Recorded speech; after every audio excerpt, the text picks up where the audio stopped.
रहीम। खुदावंद मुताल का इरशाद है कि इन्नमा युवफ़ा अस्साबिरूना अजरहुम बिगैर हिसाब। खुदावंद मुताल डट जाने वालों को, सब्र करने वालों को जो अजर देगा वो बगैर हिसाब के होगा। पाकिस्तान की तारीख़ में PTI के वर्कर्स ने, लीडरशिप ने सब्र करने की, मुकावमत करने की, डट जाने की एक तारीख़ रकम की है और ये सिलसिला अभी तक जारी है। आप सब जानते हैं कि किस तरह से हुकूमत को गिराया गया आलमी एजेंडे के तहत, और उनके दाखिल में जो घुस बैठिए थे उन्होंने सहूलतकारी की और एक स्टेबल गवर्नमेंट को गिराकर पूरे मुल्क को बहरान का शिकार किया और जुल्म और सितम की इंतहा की। तमाम गैर कानूनी और गैर आइनी इकदाम किए गए और हथकंडे किए गए कि लोगों को डरा दें, खौफजदा कर दें, मायूस कर दें और इस तरह से उनका जो एपिसोड है वो कामयाब हो जाए। उनकी मिस कैलकुलेशन थी। उन्होंने PTI की लीडरशिप को नहीं पहचाना था, आवाम को नहीं पहचाना था, जिसके नतीजे में उनका हर कदम उन्हें दलदल में लेके जाता गया। वो साथ साथ पाकिस्तान को भी डुबोने की पूरी कोशिश करते रहे। इंतज़ार था इलेक्शन का, गैर आइनी तौर पर इलेक्शन को डिले किया गया, गैर कानूनी तौर पर इलेक्शन को डिले किया गया। और जब मुनक़िद करने का वक्त है तो आप देखें कितने बेढंगे अंदाज से, कितने गैर कानूनी, गैर आइनी तरीके से इलेक्शन को उन्होंने मुनक़िद किया। आप जानते हैं कि लीडरशिप को प्रेशर डाला, जाली पर्चे काटे गए, औरतों को बंद किया गया, जवानों को बंद किया, 10-12 हज़ार जवान प्रेशर डाले गए, लोगों को डराया गया, धमकाया गया, कैंडिडेट्स को उठाया गया ताकि लोग डर जाएं, खौफजदा हो जाएं। लीडरशिप को जेल में डाल दिया गया, केसेस जाली बनाए गए और उसके बाद ताकि मायूस हो जाएं जेलों में डाला गया, सजाएं देना शुरू कर दी और इसी तरह से निशान छीन लिया। आज़ाद उम्मीदवारों को भी डराया गया, धमकाया गया ताकि कई निशान होंगे, लोग धोखा खा जाएंगे, नाउम्मीद हो जाएंगे, नहीं आएंगे। लेकिन लोगों ने उनकी स्ट्रेटजी को कि कम से कम लोग शरीक हों, मायूस हो जाएं, इलेक्शन में भरपूर तरीके से शिरकत करके उनको नाकाम बनाया, नामुराद बनाया। और फिर आपको पता है कि 8 के बाद जो रात आई वो धांधली की रात थी। यानी लोगों ने 8 को जो वोट डाले थे वो, और जो फिर रात 12 बजे के बाद वोट डाले गए, वो इसलिए डाले गए थे ताकि लोगों के मैंडेट को बुलडोज किया जाए, चोरी किया जाए। ये गैर आइनी इकदाम है, गैर कानूनी इकदाम है और ये करने वाले आज तो कल जवाबदेह होंगे, इनसे पूछा जाएगा। अवाम जानते हैं, बच्चा जानता है, चंद साल का जो बाशऊर बच्चा है वो भी जानता है कि धांधली हुई है, उससे पूछे, वो भी नाम जानता है सबके, किसने की है, वाज़ेह सबके सामने। अगर लोग अपने जो डोमेन से बाहर निकलेंगे, जो उनकी जिम्मेदारी से बाहर निकलेंगे, तो फिर इलेक्शन जो हुआ है, अमूमन इलेक्शन किस लिए होते हैं? बहरानों से निकलने के लिए। यहाँ इलेक्शन को बुलडोज करके बहरान खड़े किए गए हैं, मुश्किलात खड़ी की गई हैं। पाकिस्तान के अवाम डरने वाले नहीं हैं, मायूस होने वाले नहीं हैं, नाउम्मीद होने वाले नहीं हैं। पावर पॉलिटिक्स में पहले भी कहता हूँ, करने वाले इन चीज़ों को नहीं समझ सकते। वो चोरी शुदा मैंडेट को भी लेके फख्र महसूस करते हैं और बाज़ औक़ात कहते हैं कि धांधली हुई है, वो इसलिए कहते हैं कि उनके हक में जो डकैती, डाका डलना चाहिए था वो कम डला है और उनको तकलीफ है कि छोटी डकैती हुई है। पाकिस्तान के अवाम ने जिनको रद्द कर दिया, जिनको ठुकरा दिया, उनको मुसल्लत करने की कोशिश की जा रही है। देखिए, स्ट्रेटजी में कहते हैं कि फेलियर को रीइंफोर्स नहीं करना चाहिए। इन्होंने एक स्टेबल गवर्नमेंट को गिराकर PDM की शक्ल में एक फेलियर को रीइंफोर्स किया। स्ट्रेटजी गलती थी, शिकस्त खाई। अब फिर दोबारा फेलियर को रीइंफोर्स कर रहे हैं, बदतरीन शिकस्त खाएंगे और रुसवा होंगे। लिहाजा हम, जैसे खान साहब बाहर थे, हम इकट्ठे हैं, हम उनकी औलादें जिन्होंने पाकिस्तान बनाया था।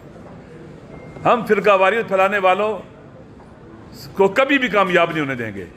हम PTI पर कभी बोझ नहीं बनेंगे, बोझ उठाने वाले बनेंगे, साथ देने वाले बनेंगे। हम नेशन बिल्डिंग की तरफ जा रहे हैं, एक ऐसी कौम जिसमें तमाम मसालिक हो, मुस्लिम हो, गैर मुस्लिम हो, तमाम अक़वाम हो। वो सिर्फ और सिर्फ पाकिस्तान में नेशन बिल्डिंग का काम इमरान खान कर सकता है और कोई नहीं कर सकता। 80-90% लोग कहाँ खड़े हैं? खान साहब के साथ खड़े हैं, उस बयानिए पर खड़े जो उन्होंने दिया कि हमें गुलामी कबूल नहीं है, आज़ाद खारजा पॉलिसी, दाखिली खुद मुख्तारी, अपनी ज़मीन अड्डों पर नहीं देंगे, एब्सोल्युटली नॉट का है उनको, और फैसले खुद करेंगे, डिक्टेट नहीं होंगे। ये वो बयानिया जो पाकिस्तान के अवाम इसको मानते हैं। ये शरीफ, गैरतमंद लोगों का और करीम लोगों का बयानिया है, पाकिस्तान के बेवफा बेटों का बयानिया है। इंशाअल्लाह हम इसी तरह से आगे बढ़ेंगे जैसे पाकिस्तान बनाते वक्त इकट्ठे थे। अब पाकिस्तान को बचाने का मरहला है, हम इकट्ठे होंगे, हाथों में हाथ देंगे। हमारा आपस में बहुत एतमाद है, बहुत ट्रस्ट है। आप यकीन कर लें कि जो हमें जानते हैं उन्हें पता है कि हमारी कितनी दोस्तियाँ आपस में, हमारे तो घर एक हैं, लिहाजा इंशाअल्लाह अज़ीज़ ये बहुत अच्छा फैसला है।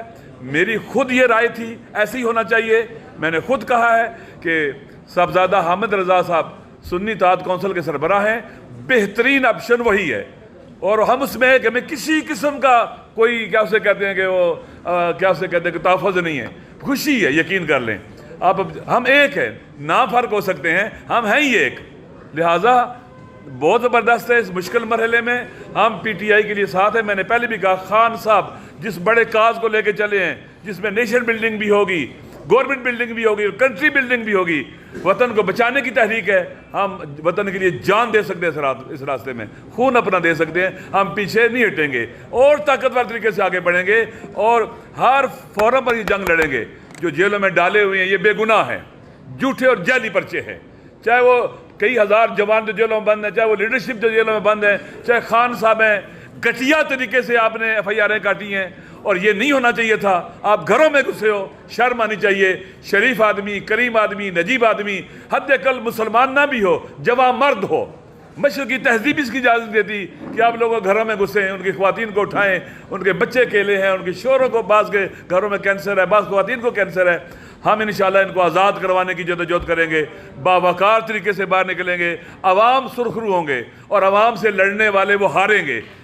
तारीख़ गवाह है कि जो भी अपने अवाम से लड़ा है वो हारा है। मैं इंशाअल्लाह हम मिल के इस वतन के लिए, पाकिस्तान के लिए, पाकिस्तान के अवाम के हकूक़ के लिए, पाकिस्तान की सरबलंदी के लिए मिल के जदोजहद करेंगे। इंशाअल्लाह आगे बढ़ेंगे। कश्मीरी ये जान लें, हम उनके हकूक़ के मुदाफ़ी होंगे।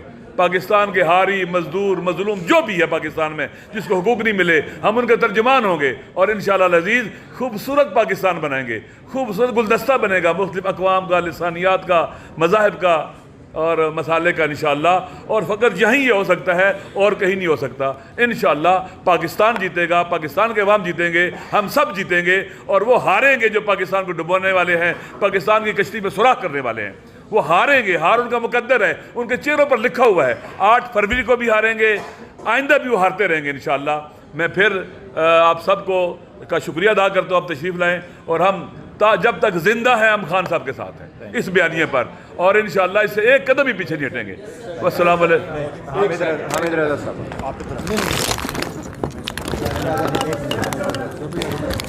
हुआ है। 8 फरवरी को भी हारेंगे, आइंदा भी वो हारते रहेंगे इंशाअल्लाह। मैं फिर आप सबको का शुक्रिया अदा करता हूँ, आप तशरीफ़ लाएँ और हम जब तक जिंदा है हम खान साहब के साथ हैं इस बयानिए पर और इंशाअल्लाह इससे एक कदम भी पीछे नहीं हटेंगे। वस्सलाम